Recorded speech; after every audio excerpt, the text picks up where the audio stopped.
नमस्कार दोस्तों, मैं doctor Sandeep Yadav, orthopaedic and joint replacement surgeon Jaipur. दोस्तों, नी से संबंधित बहुत सारी प्रॉब्लम्स आप सुनते हैं, देखते हैं।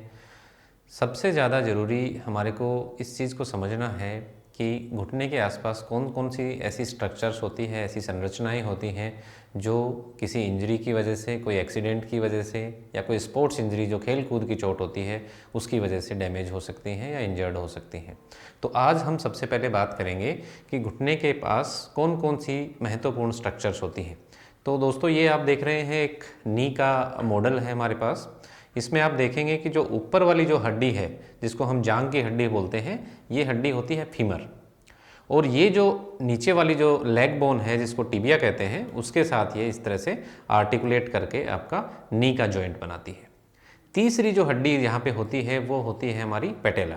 ये हड्डी, जिसको हम नी कैप भी बोल देते हैं सामान्य भाषा में, ये घुटने के आगे के हिस्से में इस तरह से आर्टिकुलेट होती है। तो यदि बोन्स की बात करें तो घुटने का जोड़ 3 हड्डियों से मिलकर बनता है।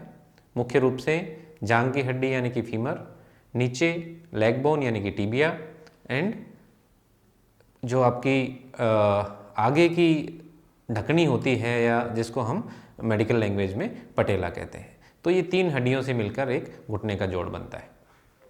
इन हड्डियों के अलावा यदि हम घुटने में देखें तो मुख्य रूप से 4 लिगामेंट्स होते हैं।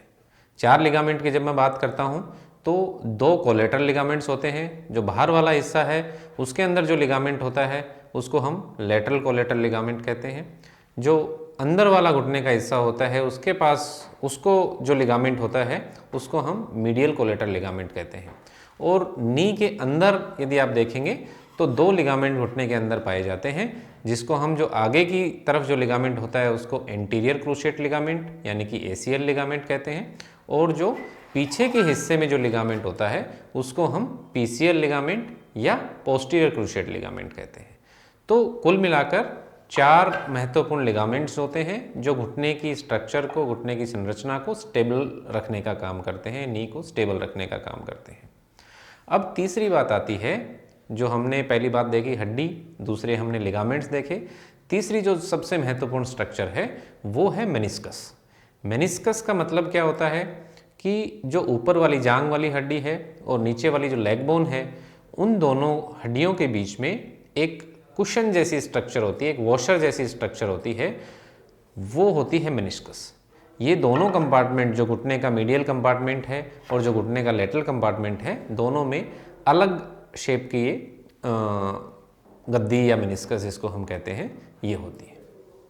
तो तीसरी महत्वपूर्ण स्ट्रक्चर आपके घुटने में जो है वो है मेनिस्कस। चौथी सबसे इंपॉर्टेंट स्ट्रक्चर होती है वो होती है नी की कार्टिलेज।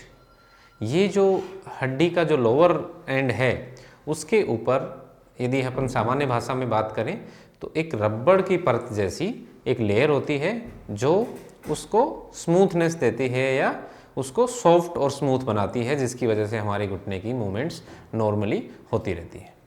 तो इस प्रकार से हमने देखा कि 3 हड्डियां, 4 लिगामेंट, 2 मेनिस्कस, मीडियल मेनिस्कस और लेटरल मेनिस्कस, और कार्टिलेज, ये मिलकर एक घुटने का संरचना या एक घुटने का जोड़ बनाती है।